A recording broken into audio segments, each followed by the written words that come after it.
Hi, welcome back. We'll start with another topic that is governance standards and control frameworks. So, what does it mean? Governance standards, governance.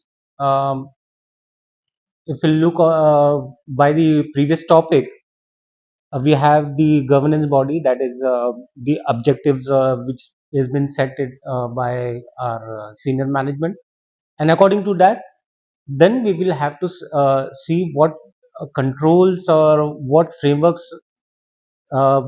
what frameworks we can apply to achieve that objectives. So let's understand what frameworks can be or what frameworks are. So just an overview of framework would be, a framework is a basic structure underlying a system, concept, or text. So the purpose of framework in IT and cybersecurity is to provide structure to the way in which we manage risk, develop enterprise architecture, and secure all our assets. Think of a framework as a consensus of many great minds on how we should approach these issues. We have different types of frameworks which are available for us, such as ISO IEC 27001. This is an international standard for information security management systems, that is ISMS. It provides a frameworks for organization to establish, implement, maintain, and continually improve an ISMS systems. Then we have NIST. We have NIST cybersecurity framework. This has been developed by National Institute of Standards and Technology. This framework provides an voluntary framework of cybersecurity best practices for organization to manage and reduce cyber security risk. Then we have COBIT, control objective for information and related technology. COBIT is framework for the governance and management of enterprise IT. It helps organization align IT with business goals, ensures compliance, and implement effective controls. So what does this COBIT does? So COBIT is basically related to the IT. A very good memorizing would be the last word of IT, which is there in COBIT.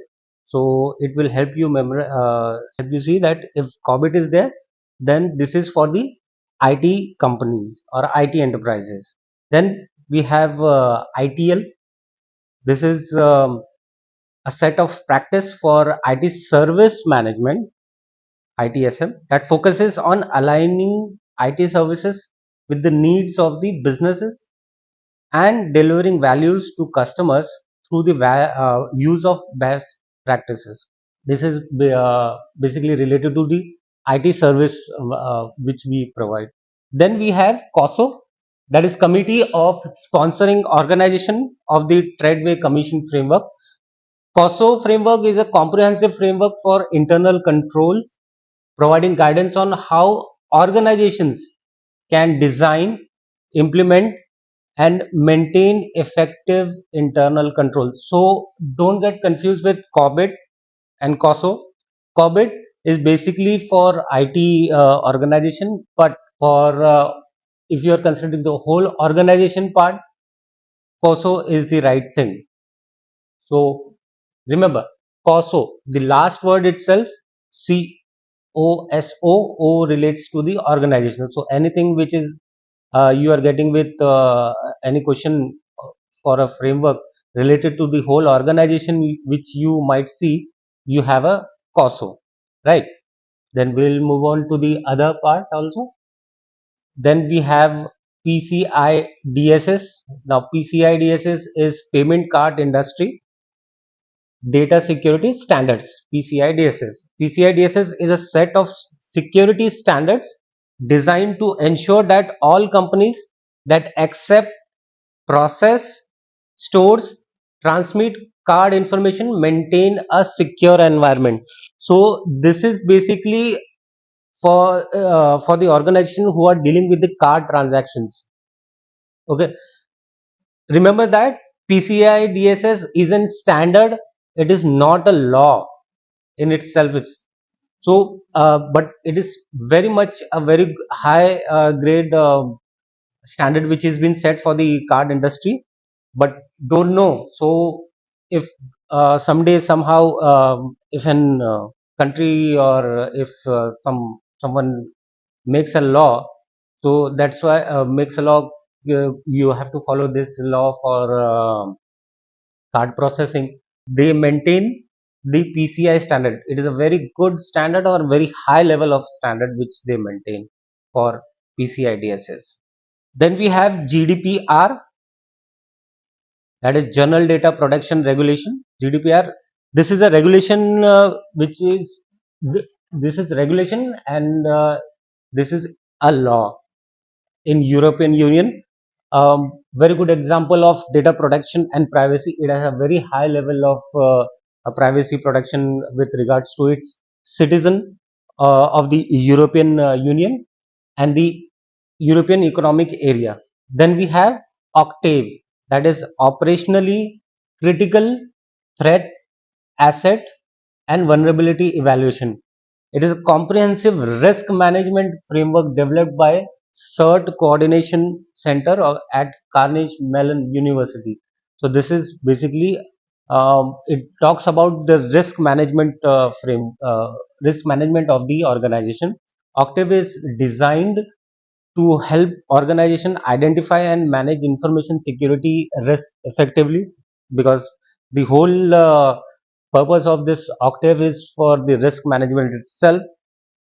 Octave takes a more holistic approach that considers people, processes, and technology. This is self-directed. So then we have FRAP, that is facilitated risk analysis process. This is a structured and systematic approach to risk management again, that helps organization identify and prioritize risk, allocate resources effectively, and make informed decision to protect their assets. FRAP is often used in conjunction with Octave, that is operationally critical threat asset and vulnerability evaluation. These standards and frameworks helps organization establish a strong governance structure, identify and mitigate risk, comply with regulation, and ultimately improve their overall security posture. Now we will see ISO 27000 series.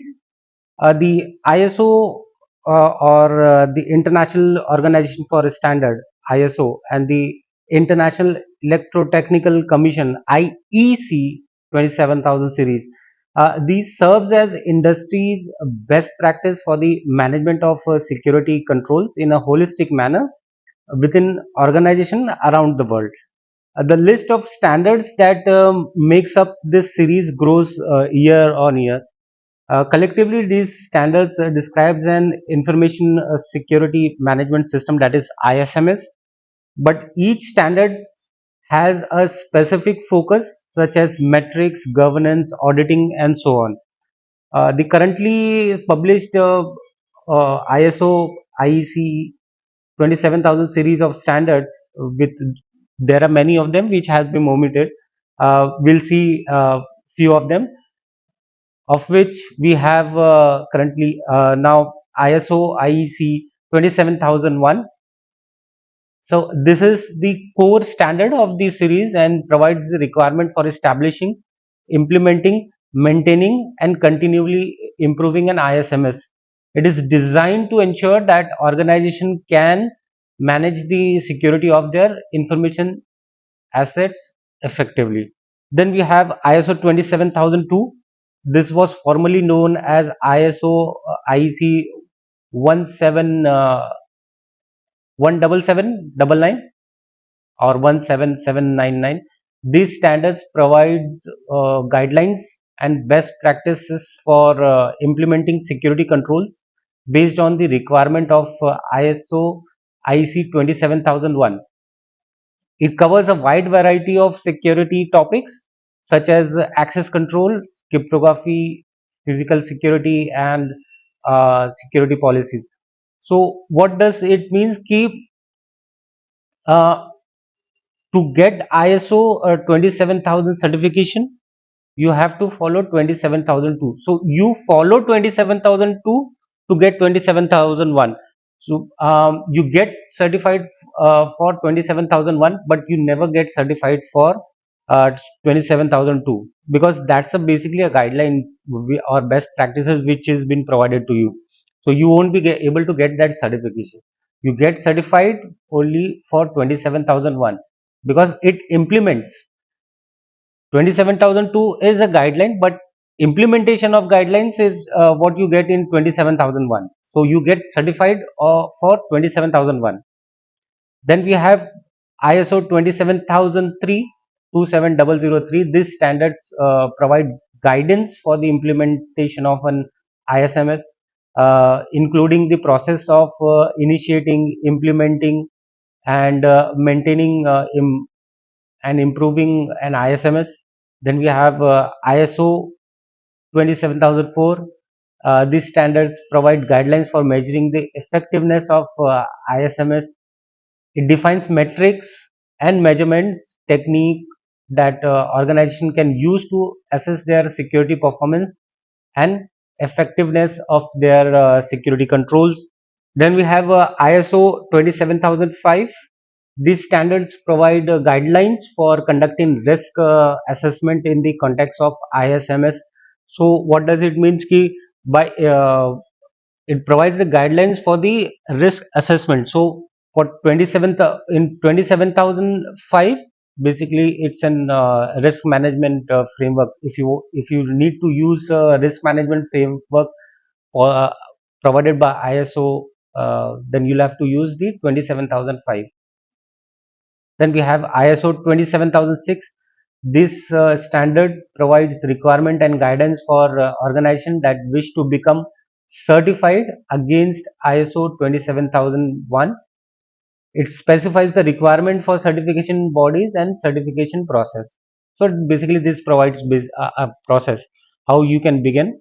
Then you'll have to follow 27,002, and then you get certified for 27,000. Next, we have ISO 27799. This is based on ISO 27,002, provides guidelines on how healthcare organization can implement security controls to protect the confidentiality, integrity, and availability of health information. Remember, this is basically for protected health information, that is PHI. The ISO 27,799 or 27799, this is based, the guidelines are based on 27,002, but this is for PHI, that is protected health information for a healthcare organization. It covers areas such as the access controls, data encryption, incident management, business continuity planning, or tailored to the specific needs and the risk of healthcare sector. Overall, ISO 27799 is a valuable resource for healthcare organization looking to improve their information security posture and ensure the protection of sensitive patient information. So you got that. So if you get any question related to ISO 27799, which might state we have a healthcare organization, or if we have to protect healthcare information, what ISO standard we can apply, or what ISO guidelines we can apply. So at that time we'll have to remember it's ISO 2799, right? This is what ISO 27,000 series is. The list is very large, but here we will cover whatever it is necessary with regards to the exam tip.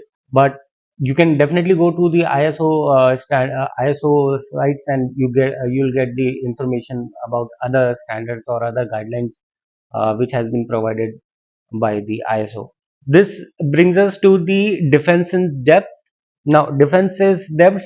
Sometimes it is also called as layered defense or onion defense. So if you hear or if you see some words such as layered defenses or onion defenses, so please remember at that time it is defense in, we are talking about the defense in depth. So this applies for physical, administrative and logical controls. So layer, what is this? What is a layer in defense? I mean defense in depth is layered security, implementing multiple layers of security controls such as firewalls, intrusion detection system, antivirus software, and access control to protect against different types of threats. So in the first, we are talking about the logical control.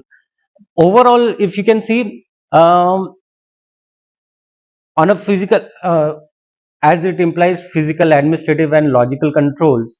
So what does it mean? Uh, if suppose I have a data center and I need to physically touch the server which is in the data center. So for that, there are certain implementation of the controls which has been put for for anyone who wants to go to the go inside the data center. The first of all, at the gate itself, you'll have to declare yourself. There will be a security guard. Once you enter there, once you make your entries over there, then you have locks, the other barricades, which will take you to the inside of the buildings. And inside the building also, they you'll, if you might have been provided with a access card, so that access card itself is a physical security, physical control which we are talking. So wha- these, there are many steps, so that if you want to go to or if you want to go to, so there are many steps which have been taken in case of physical control, in case of administrative controls, and if, in case of logical controls such as uh, there might be in IDS which are there, firewalls are there, the antivirus is there, the access control if you want to access any data, if you are already inside the organization of your itself, if you are already in the organization and if you are trying to access any data, then you logging into that system, uh, there is antivirus in your laptop or desktop. These are certain defense systems which have been put to control or to provide a better defense with respect to the data. Then we have diversity of defense, using a variety of security measures to address different types of threats and vulnerabilities. This can include technical controls such as authentication and encryption, as well as physical controls such as locks and security guards. Then we have redundancy, ensuring that if one security control fails or is bypassed, there are other additional controls in place to protect the system. This can include backup systems, data replications, and failover mechanism. Depth of controls ensures that security controls are implemented at various levels of the IT infrastructure, which includes the network, host, application, and data levels also. And data levels such as you might be having restricted or read-only access of some of the data. So it means that controls the, if there might be another case wherein you have been provided limited, but your manager or someone might be having a different level of access to that data itself. This basically controls what we are doing. Then we have a continuous monitoring, monitoring the effectiveness of security controls and responding to new threats and vulnerabilities as they emerge, right? So what we do over here is, by implementing defense in depth, organization reduces the risk of successful cyber attacks and minimize the impact of security incident which can happen due to that cyber attack. So this brings us to the end of this topic. I'll see you in the next.